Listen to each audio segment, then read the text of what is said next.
Chapter 8. I am posted. I had only been at Richmond for a few weeks when my posting came through in about September, for which I was very pleased, because I would soon lose my fitness, doing a job of work which did not involve any strenuous activity.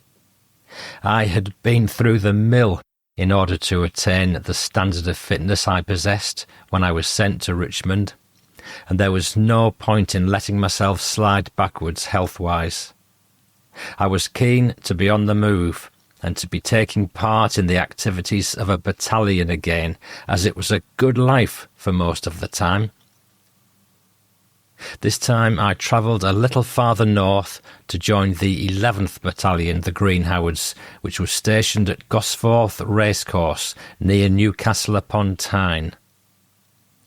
The battalion had been formed very recently, in June 1941, and was made up of recruits from the depot. The commanding officer was Lieutenant Colonel Parry. Almost all the other ranks were young men of 19 and hailed from all over the North Riding of Yorkshire. It was not destined to be an active service battalion, but to train young soldiers until they reached the required standard of efficiency before being posted to an active unit, the 4th, 5th, 6th or 7th Greenhowards. Men going to these units were always from the North Riding until the latter stages of the war, when the number of young men from the area was drying up. At Gosforth, the routine was fairly humdrum, just the usual everyday duties, all guards, red tape and drills, not enough to tax the energy of anybody. The training was kid stuff compared to what I'd done in the good old 6th. It all seemed very strange to me for a while, being among so many lads who were younger than me and who had not yet reached a very high standard of efficiency.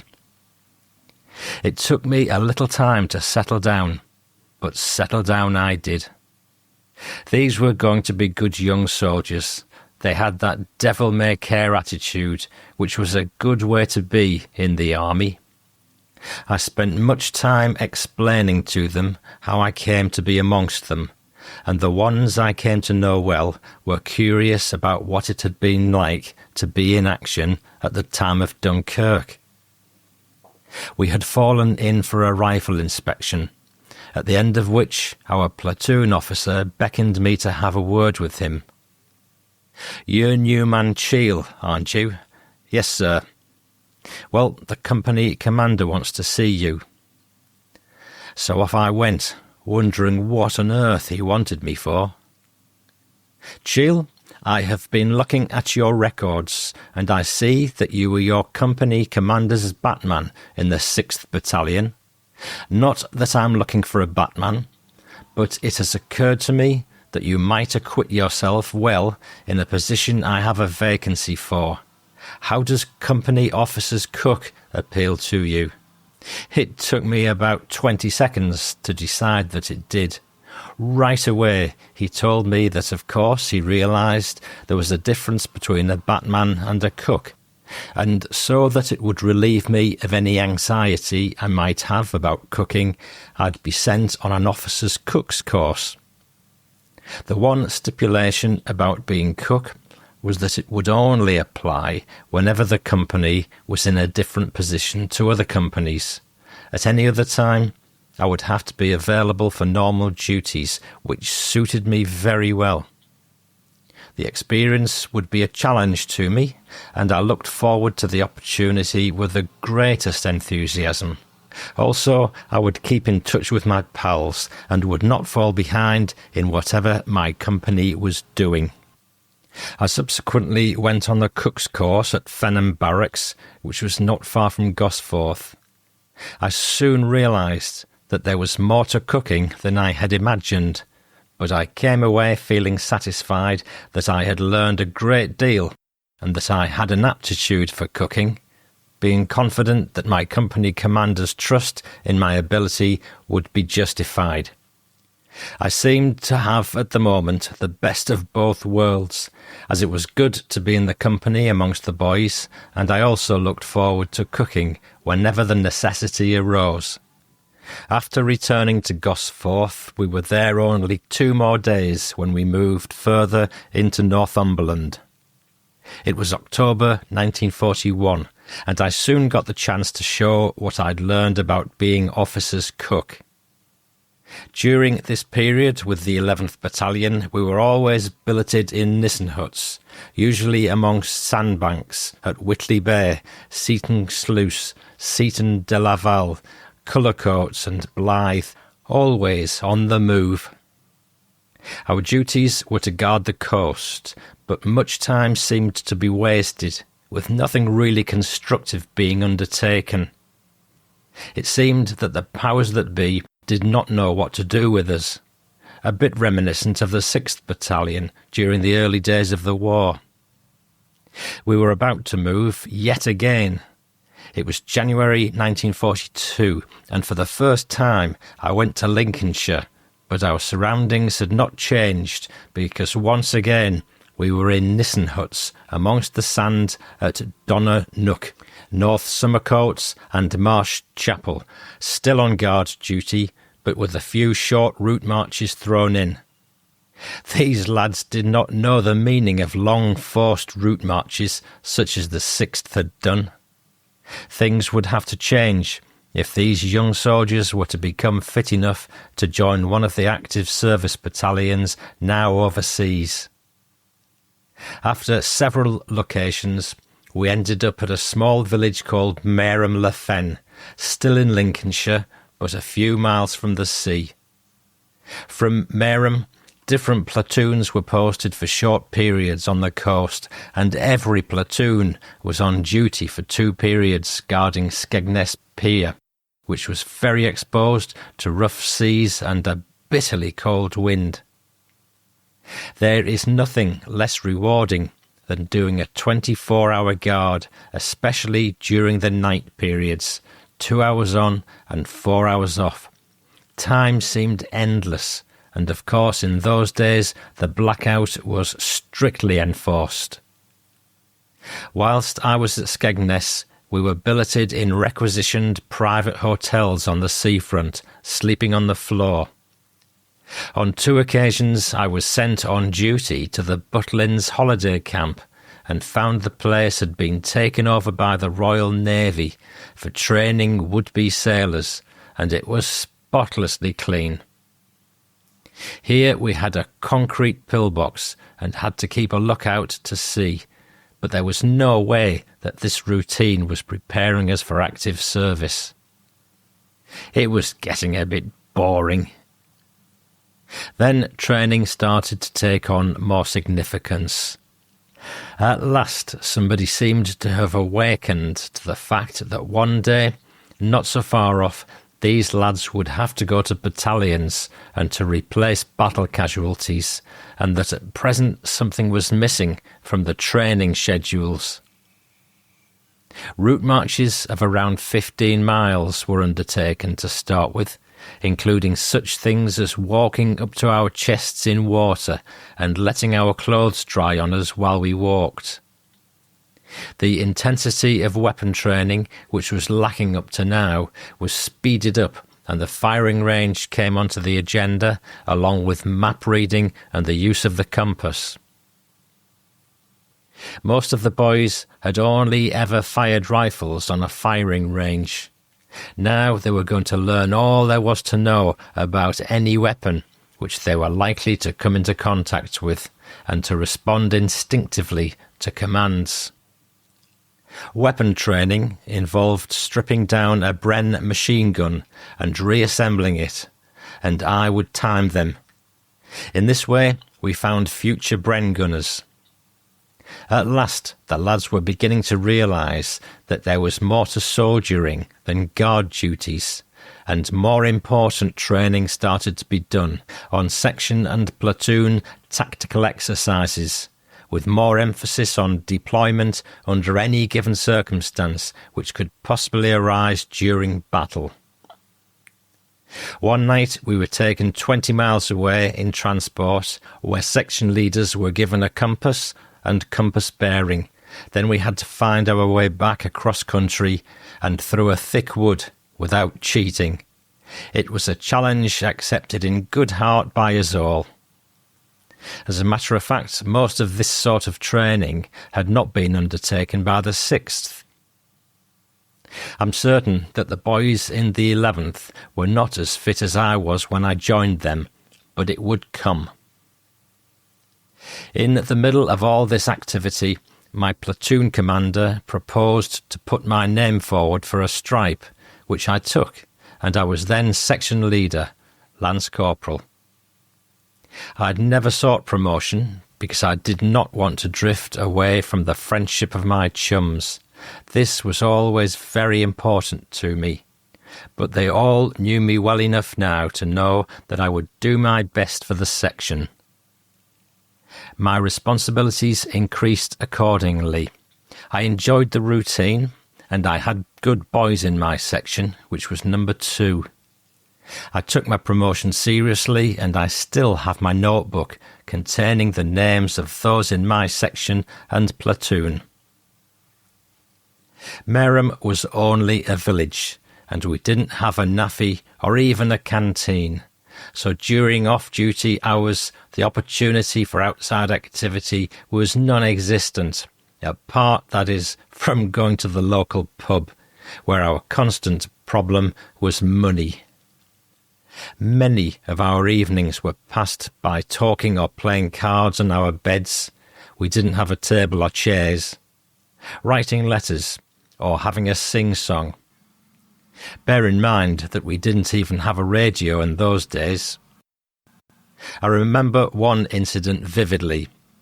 One evening, some of us were writing letters, and a boy wrote to his mother. 2 days afterwards, he received a letter. He'd only put his own name and address on the envelope, and we didn't have pull his leg. Oh yes, there was plenty of opportunity to have a bit of fun. Believe it or not, I passed a lot of time away during spare hours darning socks for the lads, and I used to shorten trousers for my mates. Our clothes were never the right size when they were issued. I think that being a little older than most of the others caused them to look up to me, and I appreciated that.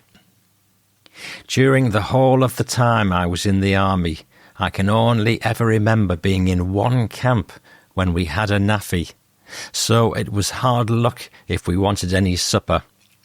I was on good terms with the cooks here because they knew that I'd been on the cook's course at Fenham and could talk shop, with the result that I was able to scrounge bread and a tin of jam for supper for my hut. Also from Mereham we could go to the cinema, 3 miles walk each way. 3 or 4 of us would go and step it out, singing our heads off while we were walking. It was good. I think that here we all worked hard, ate well, played a little, and got a good night's sleep. We were billeted in this area for some time. Sometimes, when I was lying stretched out on my bed with my hands under my head, I'd think about life in the army, of the past 2 or 3 years, and wonder about the 6th Battalion, where they were, and what they were doing. After all, they were my first mates, and even now in 1994 I remember their names. I did not in those early days realise what importance things happening then would have for me in the future. Priceless memories were in the making, and although I did make notes about some things, I should have had the interest to write a more comprehensive coverage of events.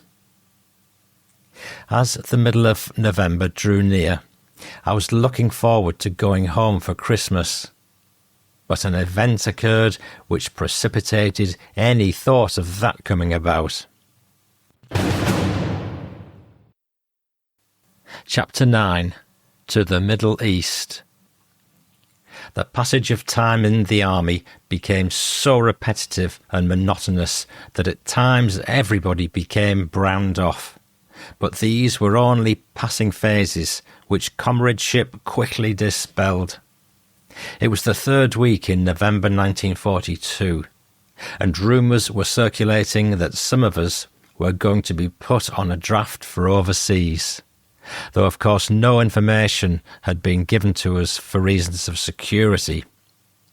The rumour did not exist for long, because a list soon went up on the company notice board giving the names of those who would be on it. My name was one of about 50 who could expect to be going. We all looked to see if our pals were on it. It didn't seem so bad if we were all together, and my two particular pals were included. Anybody who has not experienced comradeship as it existed in the forces during the war really has missed something in life. Although we could not be told, we all sensed that we would be going to the Middle East to join one of the Green Howard battalions. But a shock awaited us in that respect. Within days, we were going on 9 days embarkation leave. For relatives, this kind of leave was most welcome, which was quite natural, wondering if they were seeing their loved one for the last time. And this was a distinct possibility. Soldiers, as a rule, were not too concerned about overseas duty. We were young and enthusiastic, and going abroad held no fears for us at that time. It was all part of the job, and accepted with good spirit. But there was no way that we could persuade our families to have the same enthusiasm as we had about us being sent overseas. That was one of the hazards which everybody who had sons or husbands in the forces had to contend with. Consequently, there were many broken hearts when the time came for us to return to our units. At Mayhem, there had been a great deal of frenzied activity, and in no time at all we'd fallen in on the road which ran alongside the camp, and were being given a pep talk by the commanding officer. Next morning it was drizzling with rain, and at 7:30 hours on 19th of December we were on our way, marching along with our kit bags on our shoulders to the railway station, and the start of an unforgettable experience from which many good soldiers would not return. But on that day, who knew what the future held for us? I have to say here that I lost my Lance Corporal's stripe, as it would not be acceptable for a Lance Corporal to go into action overseas and be expected to take command of a section of men who'd already seen action in the desert many times. He'd be out of his depth, regardless of his confidence. Still, I didn't mind one bit. I knew what happened to NCOs in action. They were knocked off quick by snipers. There was a great deal to be learned about fighting in the desert, and lads fresh out from England would have to learn pretty fast when the time for action came. I therefore understood why I'd been reverted to private, and looked forward with anticipation to seeing my old battalion once again in the Middle East. As all soldiers will know, during train journeys some played cards, some slept, but almost always a mouth organ would be produced, and we would have a good old sing-song. We had some really good carefree times in the army, as well as the very sad occasions we had to face in the future. That is how it had to be, and that is what gave us the individual characters to do the duty which a soldier was called upon to do. We had no idea where our troop train was heading for, but as we travelled farther north, through Lincoln, Harrogate, Newcastle and Edinburgh, we felt that we could not be far from our destination. At each stop, we would all pile out onto the platforms to fill our mess tins with tea and to stretch our legs, and also to notice that the red caps, military police, were on the alert. I'm not sure why, but no one could say anything good about them. Most of us wouldn't dream of committing a willful offence, but of course I suppose there could be the odd ones who didn't want to go overseas and could go absent. We were on Waverley Station, Edinburgh, for about 1.5 hours, where we had a hot meal. I will never understand why we didn't get tired of bully stew. On our way again, and we arrived at Glasgow at about 0600 hours next morning on 20th December.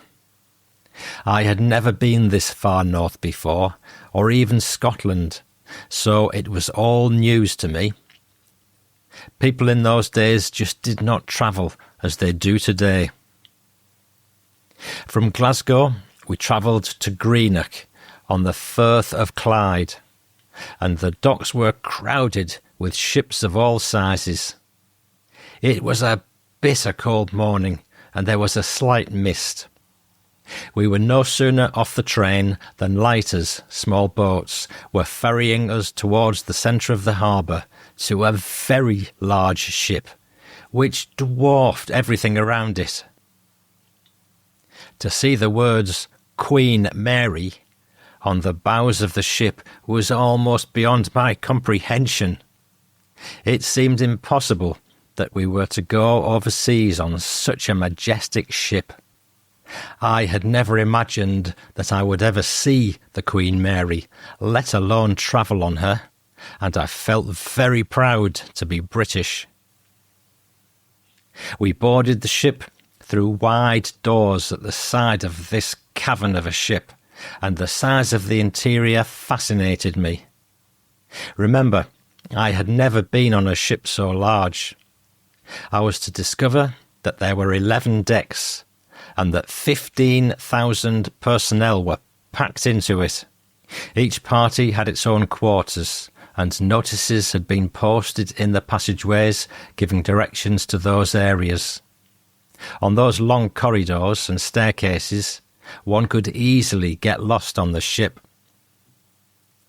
The floors had been covered with special flooring to give protection against our army boots, although when we'd settled in, we changed to denims and sandshoes.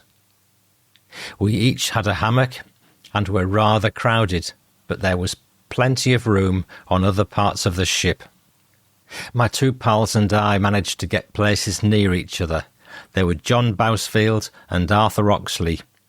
They were only 19 and came from Stockton-on-Tees, which was only 6 miles away from my own hometown of Middlesbrough.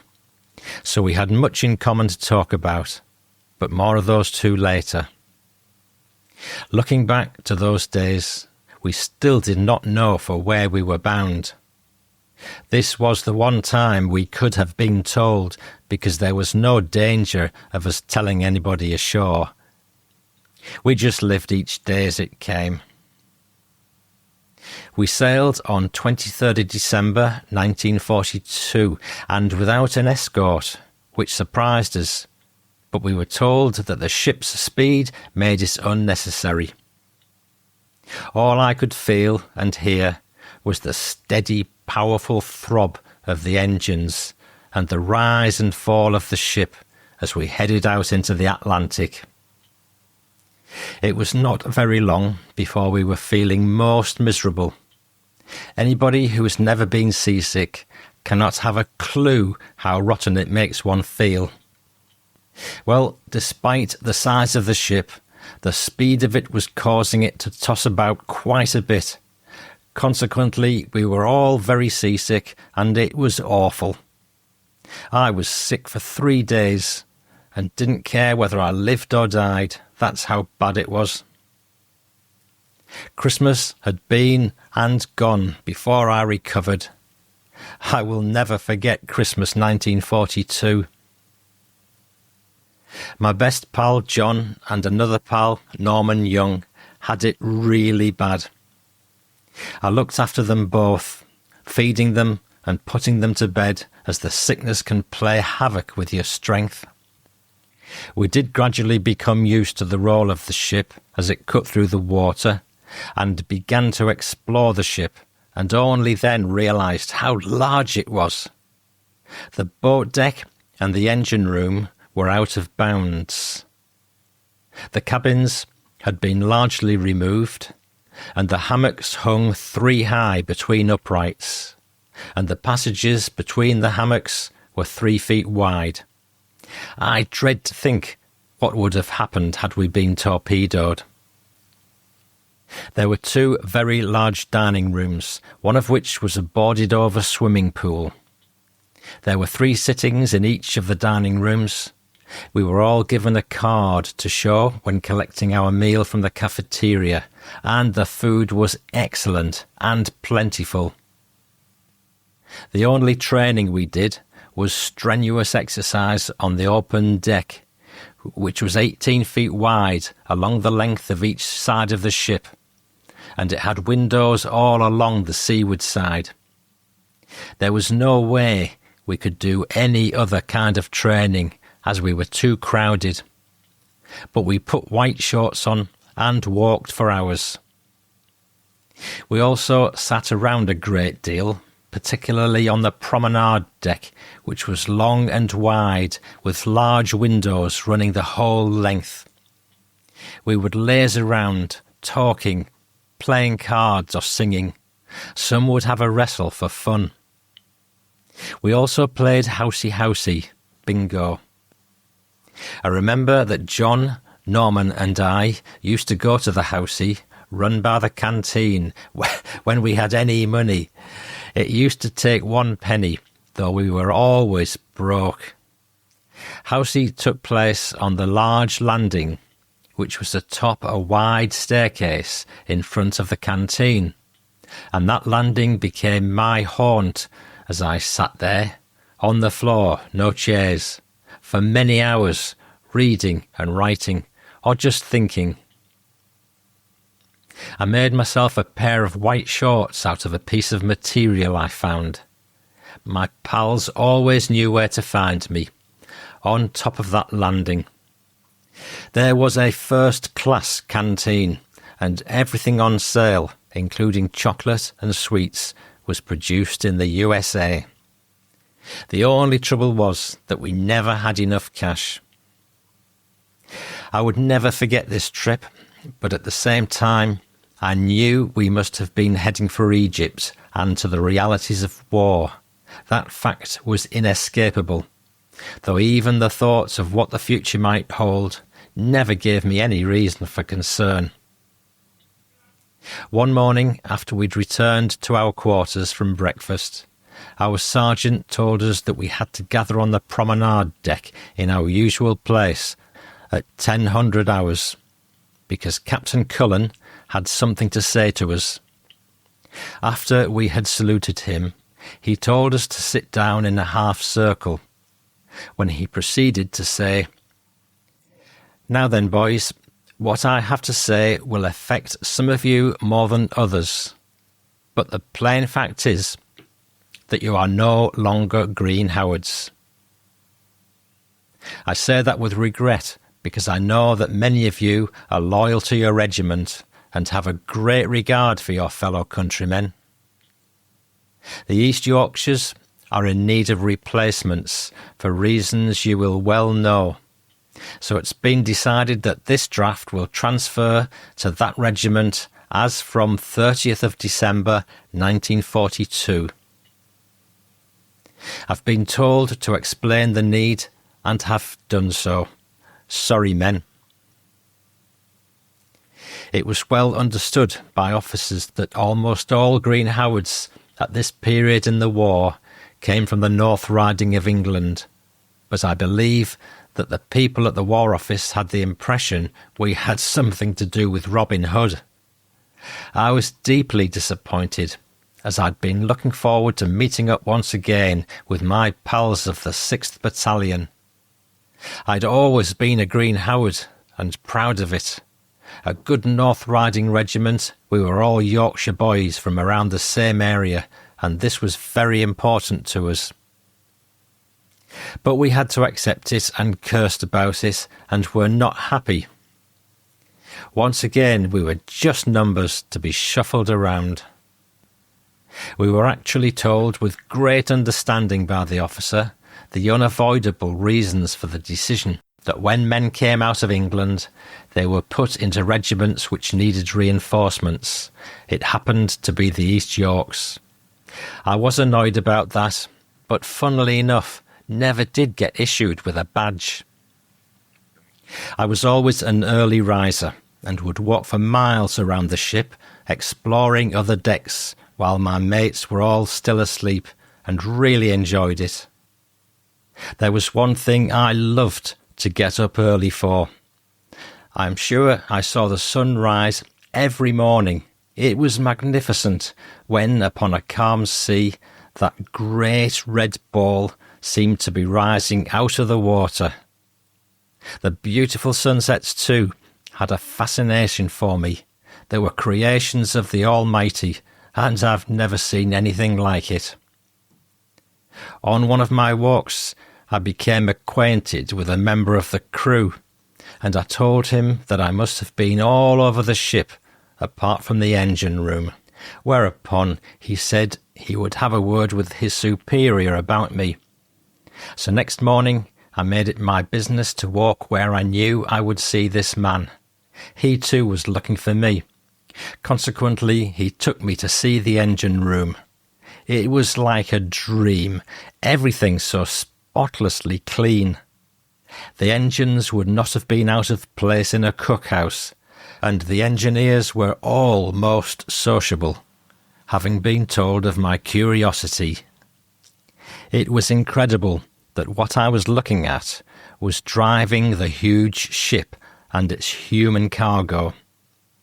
I could not take in the enormity of it. This was an experience I knew I would never forget.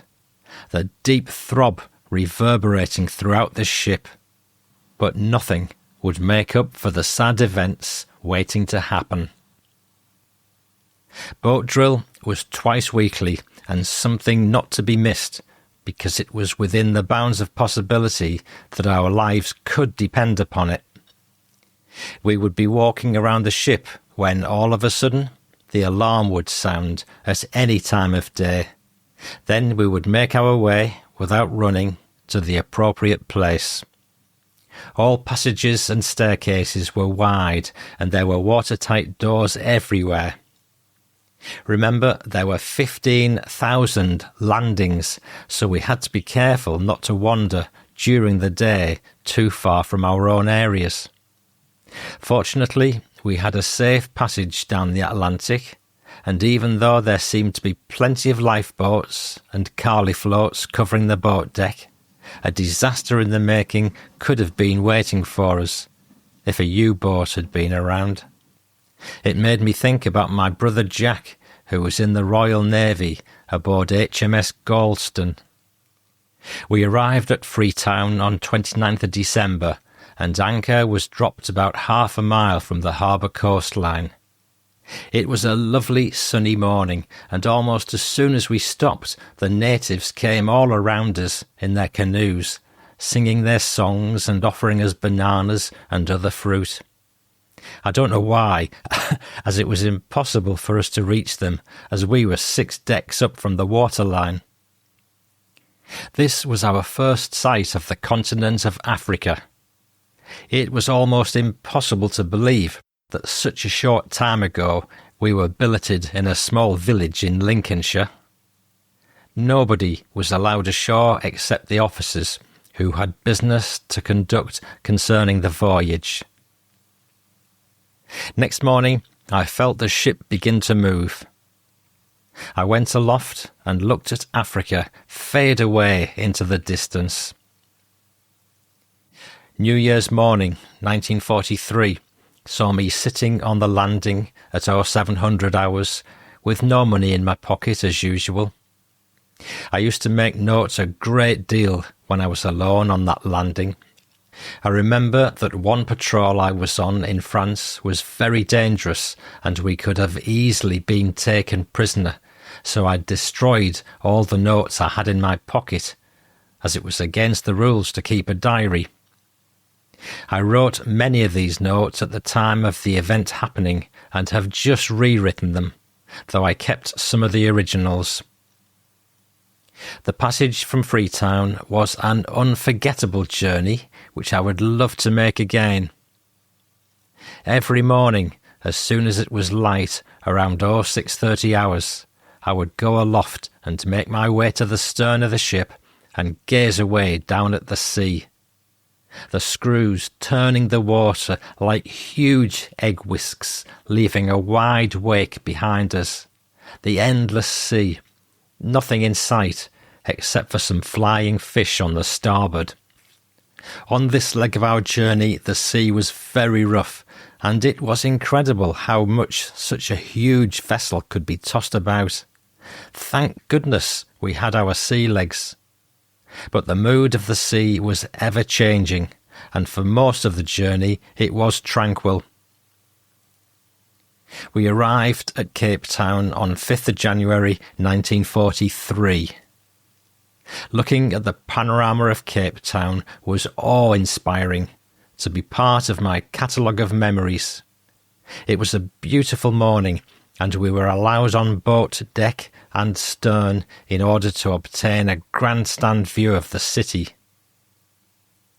Running up from behind the harbour in the foreground and middle distance on rising ground were rows of large white stone buildings, all built on the hillside, which became steeper until it became a mountain. Table Mountain, long and flat, as the name implies. It was a remarkable sight and had mountain peaks on each side of it. That night I watched the sunset from Cape Town. It was a great sadness that many of the boys admiring Cape Town would not be alive to remember it. What a dreadful thing war is. That other great liner, Queen Elizabeth, was also at anchor a little distance away from us, and just to gaze across the water at that magnificent vessel was just like a dream. Stores were brought aboard, and at 0400 hours on the morning of 7th of January 1943, the engines commenced their gentle throb, and we sailed away from Cape Town, the whole ship trembling slightly, and it was a comfortable feeling. The Queen Mary had now been our home for 2 weeks, and we were becoming soft, but that would change. This was merely an interlude. The water was still cool, and the sea rough as we went around the Cape of Good Hope. In those far-off days, none of us knew how long the journey would be to Egypt, which is where we felt our destination was. Our next sight of land soon came on the starboard side. It was Madagascar, although we only saw the coastline. It was interesting because I remembered learning about the country at school, and it had always had a fascination for me. The sun was very hot as we headed for the Horn of Africa, and we were soon dropping anchor at Aden, but our stay here was only 24 hours. Being a large British naval base, it was a hive of activity. Aden seemed to be a very ordinary place, leaving nothing much to remember it by. Whenever the ship stopped, I always went aloft with absorbing enthusiasm. An end had to come to this idleness, and I knew, or rather thought I knew, that an uncertain future lay before us. In about 3 months, many of the company would be dead. After leaving Aden, the 1,450 miles of the Red Sea lay before us, and thence to our destination, where we would join the 8th Army. So, we were on our way again, and we continued north. sometimes in sight of the coastline of Italian Somaliland and Eritrea. It was on the Monday morning that we arrived at Suez, where we stayed only briefly. After our journey up the Red Sea, we were nearing the end of a 3-week trip. Then we arrived at Port Tewfik, which is situated at the southern end of the Suez Canal and was a hive of industry, with many Royal Navy ships and merchant ships, large and small, anchored in the large bay, bringing supplies for the 8th Army. The Queen Mary had hardly stopped when the ship's tannoy came to life, preparing us for disembarkation, and very soon we were walking over the threshold of the doors in the side of the ship, from magnificence to poverty, and onto lighters to take us to the dockside. These past 3 weeks had been a revelation to me, and I had absorbed as much about the journey as I could. Otherwise, I could not be writing about it now, 52 years later. I took a long, lingering look at the majestic Queen. How impressive she looked out there in the bay. I would never see her again. Even now, after so many years, I get very nostalgic whenever, on the very few occasions, I hear the ship mentioned. She was and still is a beauty. I imagine myself walking along the prom deck, or standing at the stern watching the sunrise or sunset. It was an incredible experience. End of chapter 9.